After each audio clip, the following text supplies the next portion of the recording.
Thank you. I now recognize myself for 5 minutes for questions.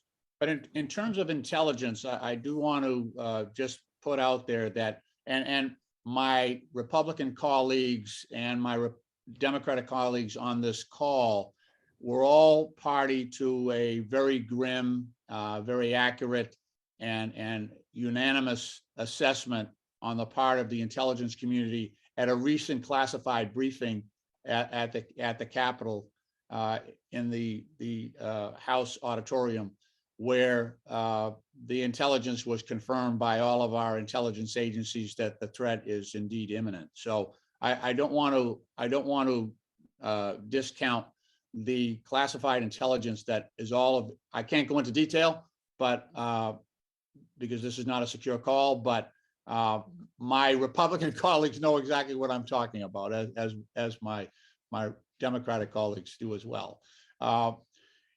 President Biden has said that he's prepared to impose swift and severe costs on Russia if President Putin decides to invade Ukraine. Some of those costs might include additional economic sanctions and ramping up our security assistance to Ukraine. And I do support the president in doing that, and I believe those steps are absolutely necessary.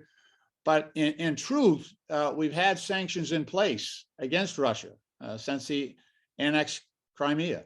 And that has not deterred Putin from poisoning political dissidents, launching cyber attacks, and interfering in our own elections. And I understand and appreciate that we don't want to do anything that would escalate the situation with Russia, or that could result in an armed standoff or a hot war between two of the largest nuclear powers in the world.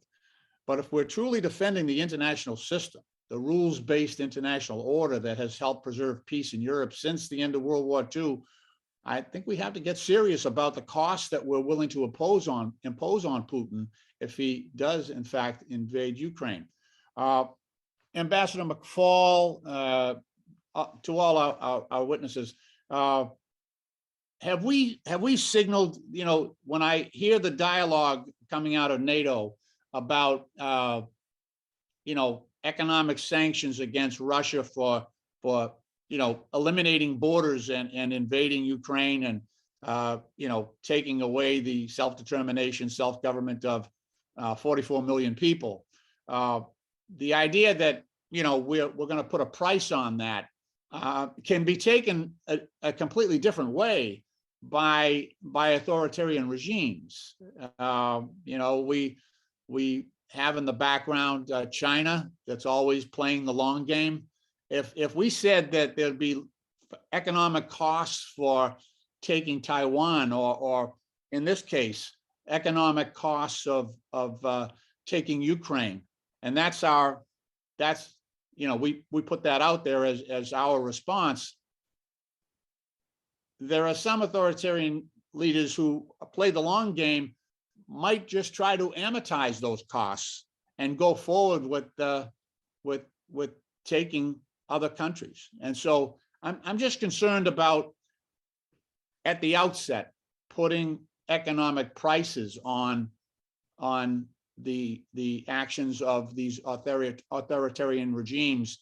And it seems like we've stepped back from considerably from the Truman Doctrine. And I just wonder, the wider question, the macro issue of protecting democracy and that international system. Ambassador McFaul or Dr. Kendall Taylor, do you have any insights on that? Sure. Let me say a couple of things. A great hard question. The first thing I want to talk about is Putin and then us. So with Mr. Putin, I think it's important to remember that the Russian system is a dictatorship. It's not a democracy. That, we tend to think in cost benefit analysis, if he invades or not, what's going to be the cost to his economy. He's not subject to pressures from the oligarchs or other constituencies in the same way it would be in a democracy. I think that's very important to understand. Number two, I think he thinks of his mission in life in more ideological terms and more sweeping terms. He thinks about his mortality already. And therefore, what happens in the short term is not as important to him. So worrying about the prices of Bearbank stock next week is not something on his mind in the way it might be for investors. That's the first thing I would say. My own personal view on sanctions is that we haven't done enough. And I go back to 2014. in my view. I left the administration right as Mr. Putin seized Crimea, but that was the moment when we should have put in comprehensive sanctions. And two things, we talked about Nord Stream 2. Nord Stream 2 has been building for several years, everyone. It didn't just pop up this year. I think we should have been sanctioning Nord Stream 2 a lot longer, years ago. And number three, another thing, which I know nobody supports, but I want you to know, Congressman, my view is that sanctions need to be like parking tickets. The way we think about them now is somebody does something bad and we give them a parking ticket and then we just let them park there forever. So Crimea. Whereas my view is they have to ratchet up. Here at Stanford, if you park, and believe me, it only takes 15 minutes to get a parking ticket here at Stanford, and you leave your car there the next day, guess what, Congressman? You get another parking ticket. And if you're there for a week, you get 7 parking tickets.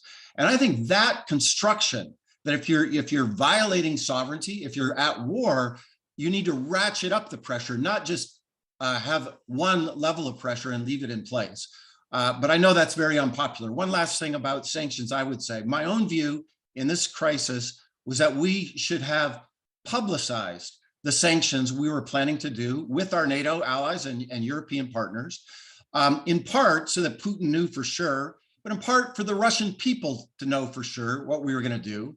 And third, in part, to tie our hands. I think the worst thing to do in a crisis is to have a long debate about which sanctions we're going to do or not. If you publicize them, then you have to credibly commit to enforcing them if it happens. The Biden administration had a different view. They thought that by publicizing them, that would lead to a big debate within the alliance.